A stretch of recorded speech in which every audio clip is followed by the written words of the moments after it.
नमस्कार, मी योगिता. माझ्या चॅनलमध्ये तुमच्या सर्वांचं स्वागत आहे.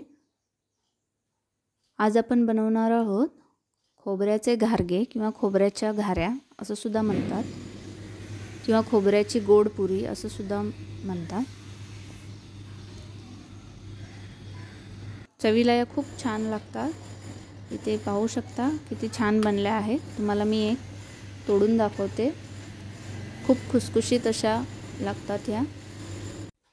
साहित्य पाहूया. थोडेसे तीळ घेतलेले आहे, ओले खोबरे किसून घेतलेले आहे, गूळ चिरून घेतलेला आहे, गव्हाचे पीठ आहे, थोडेसे मीठ आणि वेलची पूड घेतलेले आहे. सर्वात आधी कढईमध्ये थोडेसे पाणी घालायचे आहे आणि त्याच्यामध्ये बारीक केलेला गूळ घालणार आहोत. तो चांगला वितळवून घ्यायचा आहे, विरघळवून घ्यायचा आहे.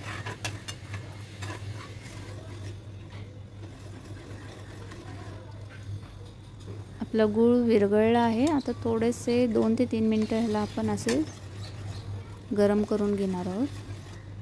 थोडीशी उकळी आणणार आहोत. इथे पाहू शकता ह्याला उकळी आलेली आहे. आता आपण याच्यामध्ये खोबरे घालणार आहोत. खोबरे चांगले मिक्स करून घ्यायचे आहे.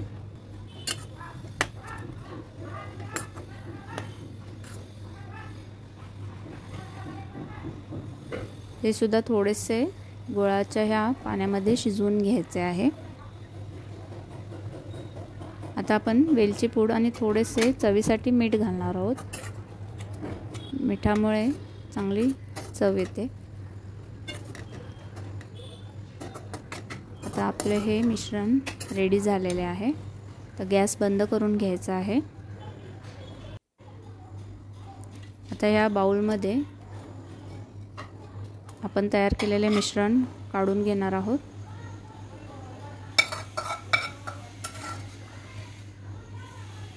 मिश्रण थोडेसे गरम आहे. याला थोडेसे थंड होऊन द्यायचे आहे. थंड झाल्यानंतर ह्याच्यामध्ये आपण आता गव्हाचे पीठ घालणार आहोत. थोडे थोडे करून घालायचे आहे. सगळे पीठ एकदम घालायचे नाही आहे. आपल्याला ह्याच्यामध्ये बसेल एवढंच पीठ घालायचं आहे आणि सॉफ्ट असा डो बनवायचा आहे.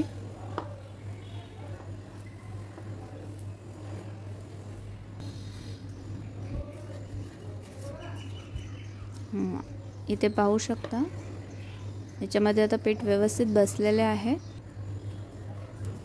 इथे आपला डो रेडी झालेला आहे.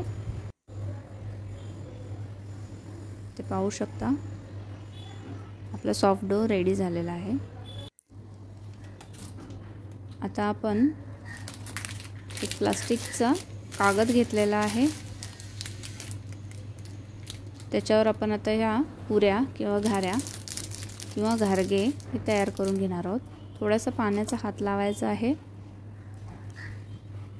आणि आपण तयार केलेल्या पिठातला एक छोटा गोळा बनवून घ्यायचा आहे आणि तो पाण्याच्या हाताने पसरवून घ्यायचा आहे.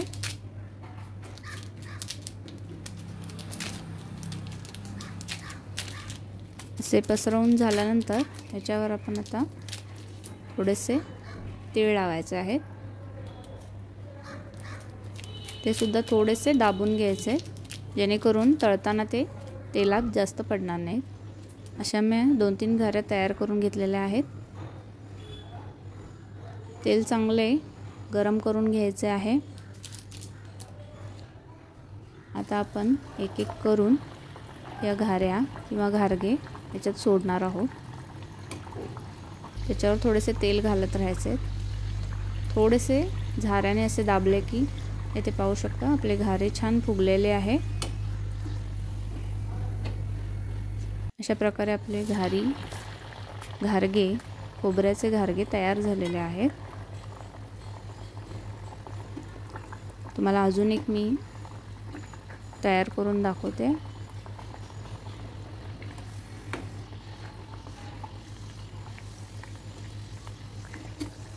ही पण घारी आपली छान फुगलेली आहे.